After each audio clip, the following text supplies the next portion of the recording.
ಭಾಳ ಮಿಂಚಬೇಕು. ಅದು ಇಡೀ ಜಗತ್ತಿಗೆ ಬೇಕಾಗಿರುವಂಥ ವಿಷಯ ಆತ್ಮಹತ್ಯೆಗಳು ಕಡಿಮೆ ಜಾಗೃತಿ ಚೀನಾದಲ್ಲಿ ಶುರುವಾಗಿದೆ ಅಂದರೆ ಆಮೇಲೆ ಚೀನಾದವರು ಚೀನಾ ಸ್ಟೈಲಲ್ಲಿ ಮಾಡಿರ್ತಾರೆ, ಕರ್ನಾಟಕ ಕಡಿಮೆ. ಆಮೇಲೆ ಶಾರ್ಟ್ಲಿ ಬುಕ್ಸು ಕೂಡ ಪ್ರಿಂಟ್ ಆಗುತ್ತೆ. ಇದ್ರ ಜೊತೆಗೆ ಇನ್ನೊಂದು ಆತ್ಮಹತ್ಯೆಗಳ ಕುರಿತು ಒಂದು ಕಾಲೇಜು ಬರೆದಿರೋದು. ಅದು ದೊಡ್ಡ ಲೇಖಕರು ಕೇಳಿದ್ರು, ಸುರೇಂದ್ರ ಅನ್ನೋದು ಸಾಫ್ಟ್ವೇರ್ ತಂತ್ರಜ್ಞಾನದ್ದು. ಅವರು ಅದು ಮಿಸ್ ಆಗಿತ್ತು ಇಂಟರ್ನೆಟ್ಟಲ್ಲಿ, ಅದನ್ನು ಕೊಡ್ತಾ ಇದ್ದಾರೆ ಕಂಪ್ಯೂಟರಲ್ಲಿ. ಈ ಥರದ ಚಟುವಟಿಕೆಗಳು ನಮ್ಮ ಭಾರತೀಯ ಫಸ್ಟ್ ನಡೀತಾ ಇದೆ. ಈ ವರ್ಷ ಇನ್ನು ಸಾಕಷ್ಟು ಪ್ರೋಗ್ರಾಮ್ಗಳು ಇಟ್ಕೊಂಡಿದ್ದೀನಿ. ಅದನ್ನೆಲ್ಲ ನಮ್ಮ ಕಾಲೇಜಿನ ಗ್ರೂಪು ಮತ್ತು ಸಂಘಟನೆ ಗ್ರೂಪ್ಗಳೆಲ್ಲ ಹಾಕಿದಾಗ ತುಂಬ ಜನ ನಮ್ಮ ಕಿರಣ್ ಅಂತ ಇವರು ತುಂಬ ಸಪೋರ್ಟ್ ಇದ್ದಾರೆ. ಬೇರೆ ಬೇರೆ ಕಾಲೇಜ್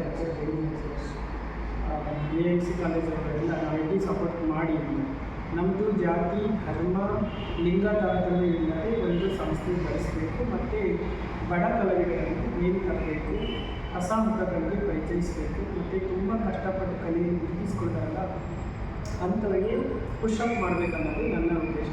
ಇದು ಹೀಗೆ ಮಾಡ್ತಾ ಇದ್ದೀನಿ. ಪ್ರತಿ ಶನಿವಾರ ಉಚಿತವಾಗಿ ನಾನೇ IAS ಕೋಚಿಂಗ್ ಕ್ಲಾಸ್ ಶುರು ಮಾಡಿದ್ದೀನಿ. ಇದೇ ಹರ್ಷಿತ ಕೇಳಿ 40 ಜನ ಮಕ್ಕಳು ಬರ್ತಾರೆ, 89% ಬರ್ತಾರೆ. ಅವರಿಗೆ ಫ್ರೀ 1 ಅವರ್ ಮಾಡ್ತಾಯಿದ್ದೀನಿ. ನನ್ನ ದೇಹ ಸಂಪೂರ್ಣವಾಗಿ ಅಪ್ಪು ಒಂಥರ ಪ್ರತಿ ಒಂದು ವಾರದಲ್ಲಿ ಒಂದು ಸಲ ನಾವು ಹೇಳ್ತೀನಿ. ಅವರು ಬಲಗೈ ಮಾಡಿರೋದು ಎಡಗೈ ಗೊತ್ತಾಗ್ಬೋದು ಅಂತ. ಅದು ನಮ್ಮ ಶರೀರದಲ್ಲಿ ಏನಿದೆ ಎಲ್ಲ ಕಲೆಗಳನ್ನು ಭೂಮಿಗೆ ದಾರಿಯನ್ನು ಕೊಡಬೇಕು. ಅದು ಸಾಹಿತ್ಯ ಆಗಿರ್ಬೋದು, ಸಂಗೀತ ಆಗಿರ್ಬೋದು, ಏನೇನು ಕಲೆಗಳಿದ್ದಾವೋ ಎಲ್ಲ ಕಲೆ ಆಂಕರ್ ಆಗಿರ್ಬೋದು, ನಿರೂಪಣೆ ಆಗಿರ್ಬೋದು. ಮೊನ್ನೆ ಗಾಂಧಿ ಜಯಂತಿಯಲ್ಲಿ ಸಿದ್ದರಾಮಯ್ಯ ಮತ್ತು DKC ಅವರ ಕಾರ್ಯಕ್ರಮ ನಿರೂಪಣೆ ಸಿಕ್ಕಿದ್ದು ನನಗೆ ಅದು ಭಾಳ ಖುಷಿ ಆಯಿತು. ಗಾಂಧಿ ಭವನದಲ್ಲಿ ಕಮಿಷನರ್ ರಾತ್ರಿ ಮೆಸೇಜ್ ಆಗ್ತಾರೆ.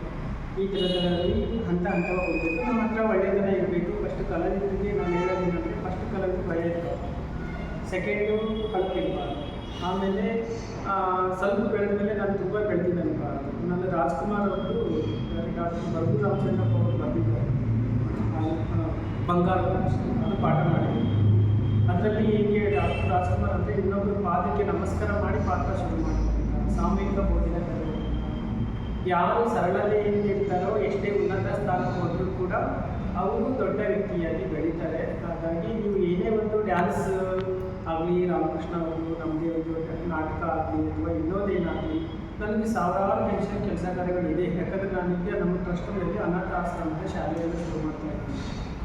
ಬಡ ಮಕ್ಕಳಿಗೆ ನಮ್ಮ ಊರಲ್ಲಿ ಶುರು ಮಾಡಿದೆ 4 ವರ್ಷ ಆಗ್ತದೆ. ಮತ್ತು ಬೆಂಗಳೂರಲ್ಲಿ ಶುರು ಮಾಡ್ತಾ ಇದ್ದೀನಿ ಕೆಲಸ ಕಾರ್ಯ. 2 ಗಂಟೆ ಅಂದರೆ ಆ ಟೈಮ್, ಅದಕ್ಕೆ ಒಂದು 10 ನಿಮಿಷ ಹೆಚ್ಚು ಕಡಿಮೆ ಆಗಿತ್ತು. ಅರ್ಧ ಗಂಟೆ ಬೆಂಗಳೂರು ಅನ್ನೋದು ಅಮೆರಿಕಾದಲ್ಲಿ ಆಗ್ತಿರೋದ್ರಿಂದ ನೀವು ಲೈಫಲ್ಲಿ ಸಮಯ ಹಾಳು ಮಾಡ್ತೀವಿ. 1 ಅವರಲ್ಲಿ ಎಷ್ಟು ಮಾಡ್ತೀರ ಅಷ್ಟು ಮಾಡಿ. 2 ಅವರ್ ನಾನು ಟೈಮ್ ಹೆಚ್ಚು ದೇವರಿಗಿಂತಲೂ ಹೆಚ್ಚು ಬೆಲೆ ಕೊಡೋದು ಟೈಮ್ಗೆ. ನನ್ನ ಗುರುಗಳು ಹಿಡಿದು ಸತ್ತೋಗ್ಬಿಟ್ಟಿದ್ದಾರೆ ಅವರು, ಇವತ್ತಿಲ್ಲ. ನಾವು ಫಾರಿನಲ್ಲಿ ಕಲಿಬೇಕಾದ್ರೆ ವರ್ಕ್ ಹಾರ್ಡ್ ಆಗಿ ಟೈಮ್ ಸೆನ್ಸ್ 2 ಕಲಿಬೇಕು, ಬೇರೆ ಏನೂ ಕಲಿಬಾರ್ದು ಅವರು ಅಂತ. ನಾವೇನು ಮಾಡ್ತೀವಿ, 2 ಬಿಟ್ಟು ಬೇರೆ ಎಲ್ಲ ಕಲಿತಾ ಇದ್ದೀವಿ. ಹಾಗಾಗಿ ವರ್ಕ್ ಹಾರ್ಡ್ ಟೈಮ್ ಸೆನ್ಸ್ ಇದೆಯಲ್ಲ, ಅದು ನಮ್ಮ ಲೈಫಲ್ಲಿ ಇರೋದ್ರಿಂದ ಇವತ್ತು ಅಷ್ಟು ಪುಸ್ತಕಗಳು ಪ್ರಶಸ್ತಿಗಳು ಆಗ್ತಾಯಿದೆ. ಇವತ್ತು ಸಜೆಟಿಸ್ ಮತ್ತು ಇಂಗ್ಲೀಷ್ ಟ್ರಾನ್ಸ್ಲೇಷನ್ ಆಗಿ ಅದು ಅಮೇರಿಕಾದಲ್ಲಿ ವೃದ್ಧಾಶ್ರಮಗಳು ಬೇಡ ಅಂತ ಅದನ್ನು ಎಷ್ಟು ಜಾಗೃತಿ ತಗೊಳ್ತಾ ಇದ್ದೀವಿ. ಹುಡುಗರ ಸೇವ್ ಮಾಡೋಕ್ಕೆ ಇದು ಎಲ್ಲ ಸಪೋರ್ಟ್ ಬೇಕಾಗುತ್ತೆ ಅಂತ ಹೇಳ್ತಾ ಈ ಕುರಿತು 2 ಮಾತನಾಡಲು ನಮ್ಮ ಡಾಕ್ಟರ್ ಪ್ರಕಾಶ್ ಜಿ ಅಂತವರು ತುಂಬ ಕಷ್ಟಪಟ್ಟು ಸರ್ ಬಂದಿದ್ದಾರೆ. ಅವರು ಮಾಗಡಿ ಕಾಲೇಜಿನ ಲೆಕ್ಚರರ್ ಅವರು 2 ನಿಮಿಷ ಮಾತಾಡ್ತಾರೆ. ಆಮೇಲೆ ರಾಮಕೃಷ್ಣ 2 ನಿಮಿಷ ಮಾತಾಡ್ತಾರೆ, ಕಿರಣ್ ಅವರು 2 ನಿಮಿಷ ಮಾತಾಡ್ತಾರೆ. ತಿಂಡಿ ಎಲ್ಲ ತಿಳಿಯುತ್ತೆ.